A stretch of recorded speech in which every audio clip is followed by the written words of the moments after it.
السلام عليكم. طبعا مع اقتراب شهر رمضان المبارك، في البداية بحب أقول لكل الشعب المصري كل سنة وانتم طيبين، والله بعود الأيام. كل سنة مع قرب الشهر الكريم بيبقى فيه كذا حاجة بتحصل.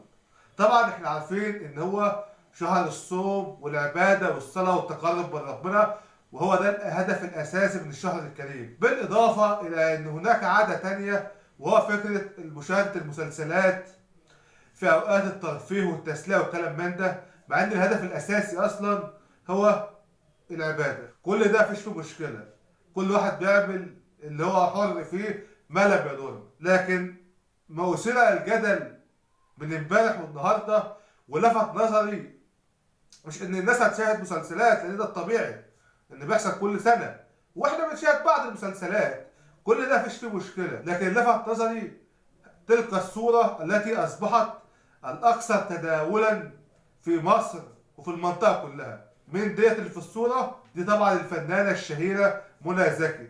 طب ايه مشكله الصوره؟ الصوره ديت هي البوستر الدعائي لمسلسل منى زكي في رمضان، ما يسمى باسم تحت الوصاية. وقصدك فين المشكلة؟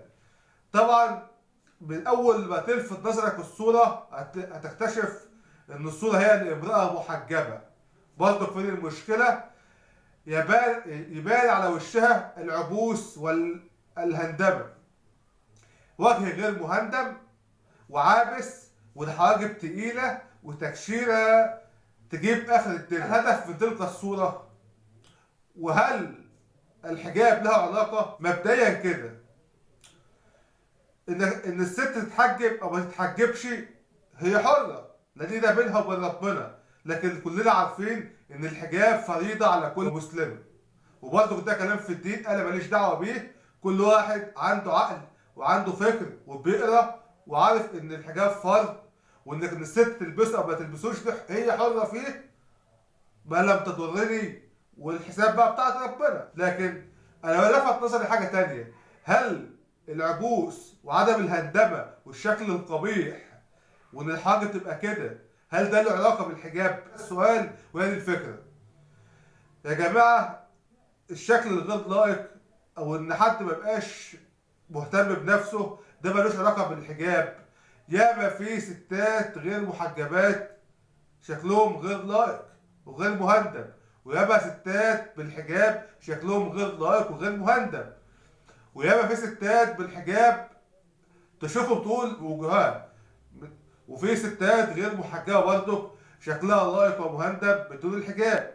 اذا انك تبقى انت شكلك لائق وراقي ومهندم ليس له علاقه بالحجاب مطلقا، دي لها علاقه بالشخصيه بتاع البني ادم نفسه. اتمنى من صناع المسلسل ان يكون الاتجاه في المسلسل يكون بعيد عن فكره الحجاب في حد ذاته، ما يبقاش الحجاب هو الاساس. يعني ممكن ما يبقاش السيناريو ان الست ديت علشان محجبه فهي ملتزمه ففي تشدد وبالتالي مضغوطه، وبعد كده المسلسل في السيناريو بتاعه يخليها تتحرر وشكلها يتغير لمجرد انها تفك الحجاب وتظهر بشعرها، وبالتالي تتحرر شكلها يبقى حلو، تبقى مش عارف لطيفه والكلام دوت، ويكون الهدف هو ان الحجاب نفسه هو اللي كان السبب. اتمنى ان المسلسل تحت الوصايه يكون بعيد عن الوصايه عن الشكل وعن الحجاب،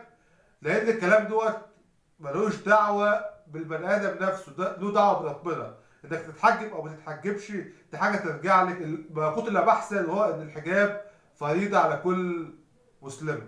مسلسل تحت الوصايه من مسماه ما نعرفش هو هيتكلم عن وصايه الام للابناء ولا وصايه من نوع تاني. اتمنى ان المسلسل يكون اجتماعي ويقدم حاجه مفيده للمجتمع، وما يكونش الهدف منه هو اثاره البلبله في الدين. على فكره ان الحجاب بيعمل مشاكل او ما بيعملش مشاكل، ان الحجاب ما يكونش طرف، لان احنا 3/4 اصلا الشعب المصري محجب. فلو في حاجه لها علاقه بالحجاب كفكره اساسيه بعيدا عن الموضوع الاجتماعي العادي، ده هيعمل بلبله في المجتمع. حلال بين والحرام بين، وربنا قايل في القران وفي سنه الرسول كل حاجه. التدخل البشري في حاجات مش مستاهله تدخل بشري، لان كل حاجه واضحه وصريحه.